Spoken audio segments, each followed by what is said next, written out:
के मतदाता मालिक जिंदाबाद जिंदाबाद जिंदाबाद। पहले आप अपना नाम और परिचय बता दीजिए। सबसे पहले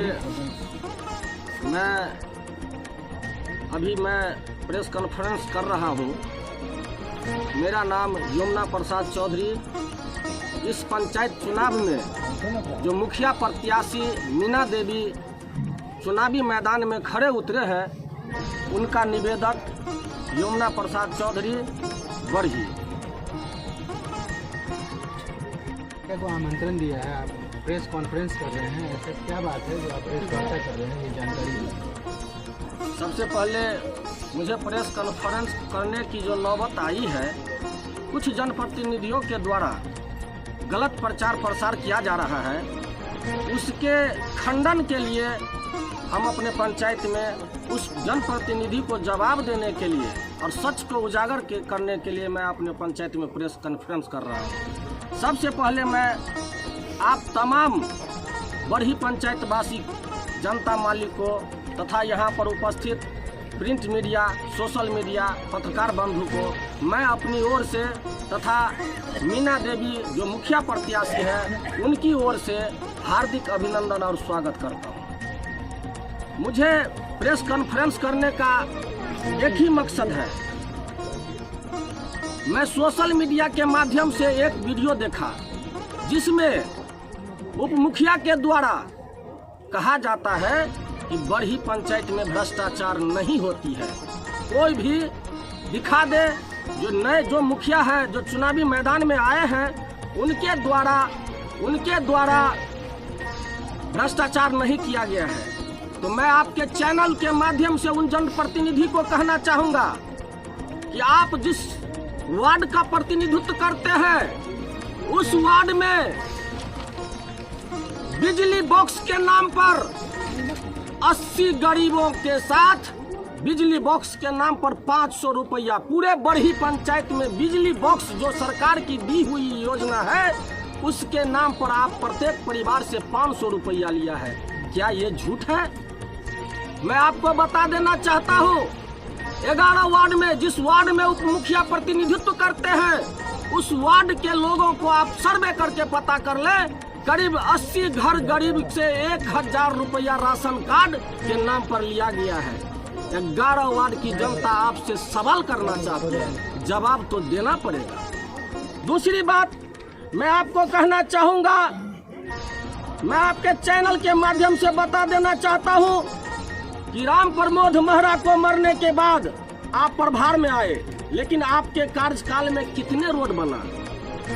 11 वार्ड में मेरे पत्नी के कार्यकाल में 5 रोडों का निर्माण किया, 5 रोडों का नया निर्माण किया, लेकिन आपके कार्यकाल में इस 5 रोड पर थोड़ा भी मिट्टीकरण करवाने का काम नहीं किया। पूछता है 11 वार्ड की जनता।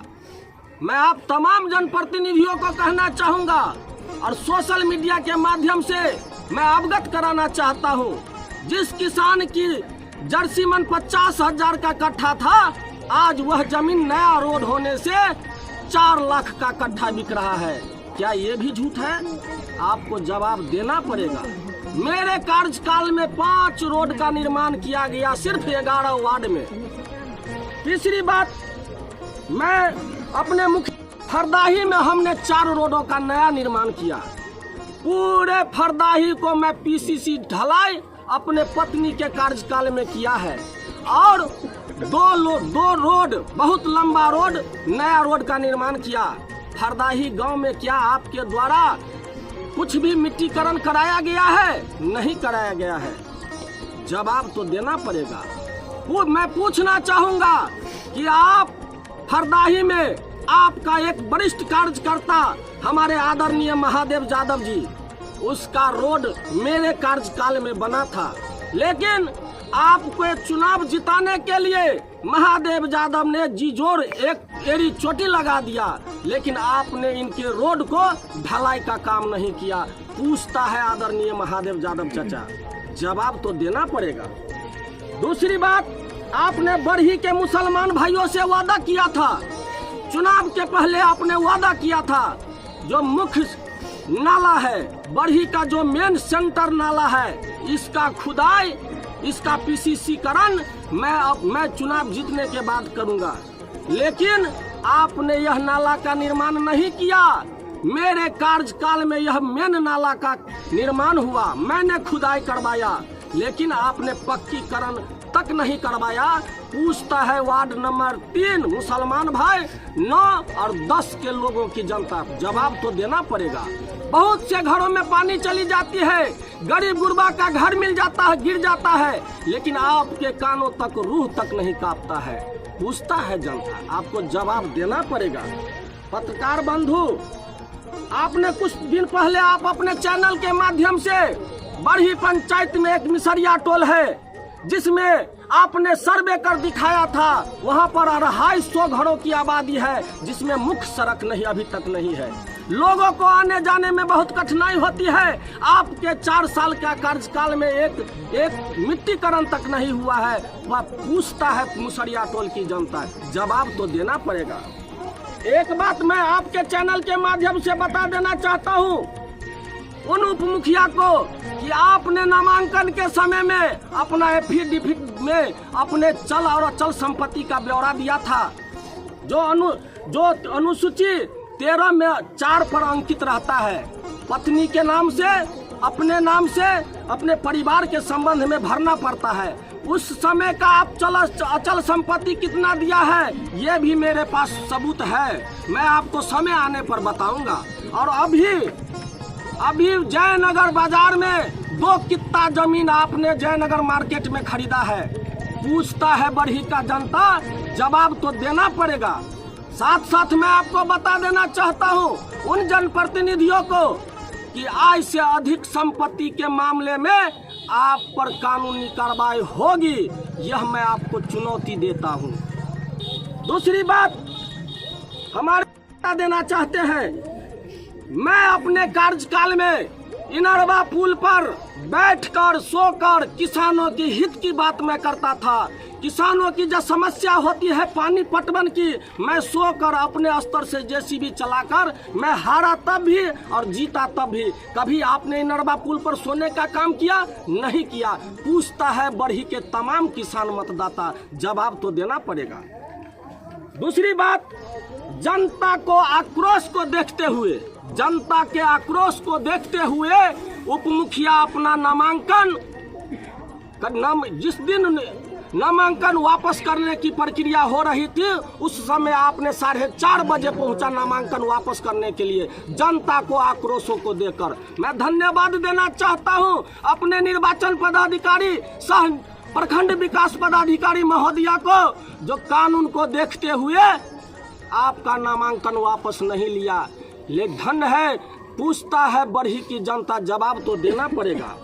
अभी मैं अपने चैनल के माध्यम से एक वीडियो में देख रहा है, एक कच्चा खिलाड़ी कह रहा है कि उन लोगों को जो उजला कुर्ता पहनता है उसको कुर्ता उतरवा के रहेंगे। मैं उन कच्चा खिलाड़ी को कहना चाहता हूं, सबसे पहले उन नन्हे कार्यकर्ता से हम बोलेंगे कि बोलने का पहले तुम शैली बोलना सीखो। तुम और तामस की राजनीति नहीं चलता है, क्योंकि आपके जवान से अहंकार एवं घमंड की बू आ रही है। मैं तो यही सत्य प्रतीत करना चाहूंगा। बौखलाहट में ये लोग लड़ाई पर उतारू हो चुका है। कभी भी किसी समय हम लोगों को जान माल की सुरक्षा की गुहार लगाना पड़ेगा, कभी भी हमें हत्या करवा सकता है पंचायत चुनाव में, मैं प्रत्यक्ष प्रमाण दूंगा। साथ साथ ये कच्चा खिलाड़ी, मैं प्रशासन से अपील करूंगा कि पंचायत भवन के प्रांगण में एक पंचायत भवन है जिसमें अपना घर का अड्डा बनाया हुआ है, दारू मुर्गा रोज शाम में चलता है। मैं प्रशासन से अपील करूंगा कि आप किसी वक्त छापामारी करें, इसमें दारू की भारी मात्रा का खेप बरामद होगा। साथ साथ जनता, दूसरी बात, उन कच्चे खिलाड़ी को मैं कहना चाहता हूं कि जो आपने कहा था कि बरही पंचायत में कोई भी आदमी जामुन चौधरी के डर से नहीं बोलता है, तो मैं उन महानुभाव को कहना चाहता हूं कि यदि डर रहता मेरे मतदाता को, मेरे पंचायत में जितने भी लोग हैं, तो मेरे 2001 में मेरे पिताजी को मुखिया बनाकर आशीर्वाद जब बढ़ी की जनता नहीं देता।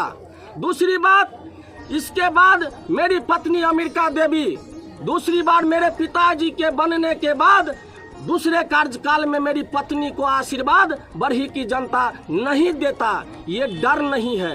तीसरी बात, ये मेरे पंचायत आरक्षण में रहने के कारण, आरक्षित सीट होने के कारण मेरा समर्थित उम्मीदवार प्रमोद राम को बढ़ी की जनता मुखिया बनाया। क्या ये डर है? डर तो आपसे है। आपकी बौखलाहट बता रही है कि आप लोगों को धमका रहे हैं, डरा रहे हैं। आपके चैनल के माध्यम से आपको बता, आपने कहा था कि जब से नए जो मुखिया है जो मैदान में उतरी है, मैं नाम नहीं लेना चाहता हूं, इनके 3 सालों के कार्यकाल में बढ़ी में अमन और चैन है। तो बाबू, उन कार्यकर्ता को मैं बता देना चाहता हूं कि तुमको थाना जाने की हिचकिचाहट होती है, तुम हत्यारा हो, तुमने मर्डर किया है, तुम्हारा कान संख्या भी मैं रखा हूं। अगले प्रेस कॉन्फ्रेंस में मैं तुमको बताऊंगा। और तुमको जानकारी होना चाहिए बाबू कि 3 साल के अवधि में 124 FIR बढ़ी पंचायत में दर्ज है। क्या ये भी झूठ है? जवाब तो देना पड़ेगा। सबसे पहले एक हत्यारा दूसरे पर उंगली उठाता है, मैं इस बात का परवाह नहीं करता हूं। मैं आपके चैनल के माध्यम से सारे प्रशासनीय पदाधिकारी को अवगत कराना चाहूंगा कि इस चुनाव में मुझे सुरक्षा मुहैया कराए, क्योंकि मुझे डर है उस सामंतवादी लोगों से, डर है उस दबंग व्यक्ति से। कभी भी किसी समय रात के अंधेरे में मुझ पर गोली हमला करवा सकता है। मैं ज़्यादा समय नहीं लेना चाहता हूँ। मैं आप अपील करना चाहूँगा कि आप इस परिस्थिति को देखते हुए, मैं ये नहीं कहूँगा, मेरा तो काम है, निवेदक होने के नाते मेरा काम है जनसंपर्क अभियान चलाना, लोगों के समक्ष मुझे हाजिरी लगाना, लेकिन फैसला तो जनता करती है। मैं उन्हीं जनता को कहना चाहता हूँ कि आप हमें हाजिरी को स्वीकार करें। वोट की जहां तक बात होती है तो वोट जहां पर आपको मर्जी होगा वहां पर आप दीजिएगा, बस हाजिरी में मेरा स्वीकार कर लीजिए। यदि आप लोगों के बीच हमने समय दिया है तो आपसे मुझे पूर्ण विश्वास है आप हमारी मजदूरी को जरूर अदा करेंगे। दूसरी बात, मैं कोई जोर जबरदस्ती के साथ नहीं बोलना चाहता। मैं अपने कार्यकर्ताओं को भी कहना चाहूँगा कि लोगों का जो रुझान है आपके पक्ष में गोलबंद होने जा रहा है। मैं अपने तमाम कार्यकर्ता से यही अपील करूंगा। मैं तमाम कार्यकर्ता से अपील करूंगा कि आप एक वोट टेम्पू छाप पर, EVM क्रम संख्या 4 पर टेम्पू छाप है, आप इनको भारी से भारी मतों से विजय बनाएंगे। अरे क्यों पड़े हो टक्कर में? अरे क्यों पड़े हो टक्कर में?